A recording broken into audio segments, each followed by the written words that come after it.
The Autobiography of Mercutio Polinski, written by Genadiya Kortova and narrated by Stefan Goodwin. To the writer, with love. Chapter 1. Who am I, who is Mum, and who are Rosa and her father?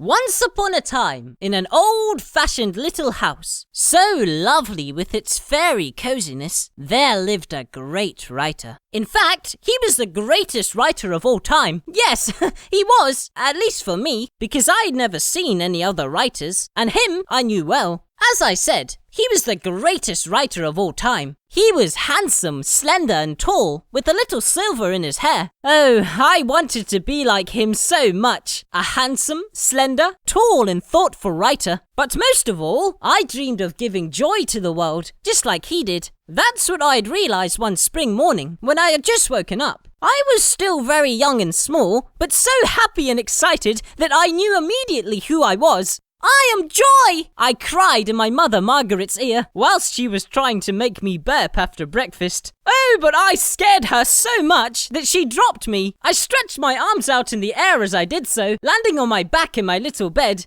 Just like everyone else, I had my own little bed. Then I started hiccuping. My mum started fussing around as she thought I might have hurt myself. She began examining me carefully, but I just told her that she was beautiful. Then she knew I wasn't like the other guys because she used to say that as far as looks were concerned, she was anything but beautiful. I have big sharp teeth, my ears are wide, and some pieces of them are missing, and my nose is long. Too long for the tiny skinny face I've got. She criticised herself while she was looking lovingly at me. But what she didn't notice, what even the others couldn't notice, were her beautiful blue eyes. She passed them on to me, thank God, and I am so proud of them. I noticed and cherished them, her loving blue eyes. So, to be conscious of yourself and to know who you are from an early childhood is quite a good thing. Then it becomes quite a bit easier to do what makes you be yourself. That is why I was so happy when I found out who I was. But still, when I looked at the writer in our house, I couldn't help daydreaming, wanting to be a little more like him, to give joy, not only to be one. And how did I know that he made people happy?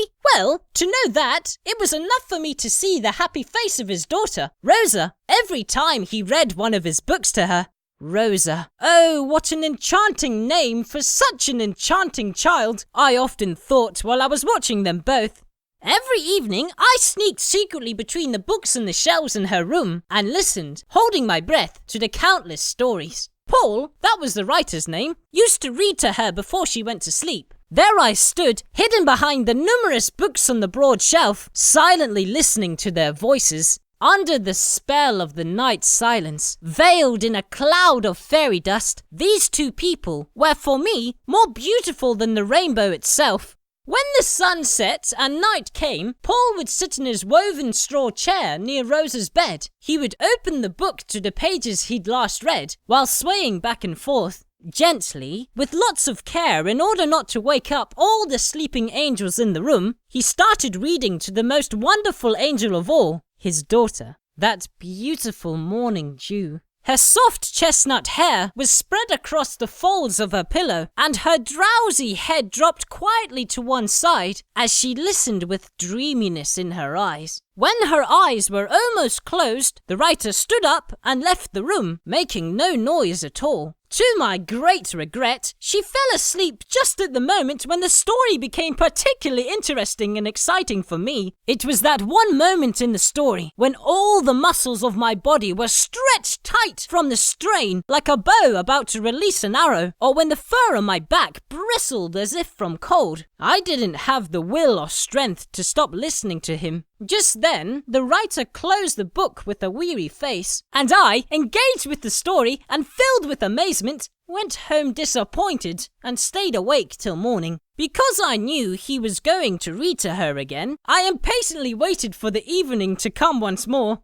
Then I sat behind one of the large volumes of someone like Shakespeare or Flaubert, whom I also knew thanks to the writer. I became all ears when he opened the book and listened to the end of that most extraordinary story. Those were the moments when I became the happiest person, I mean mouse, I mean dreaming creature in the world. That is because I was taught to never judge others on their appearance, and while listening to the stories of the writer, I felt I was something more than a mouse. I was a dreaming creature.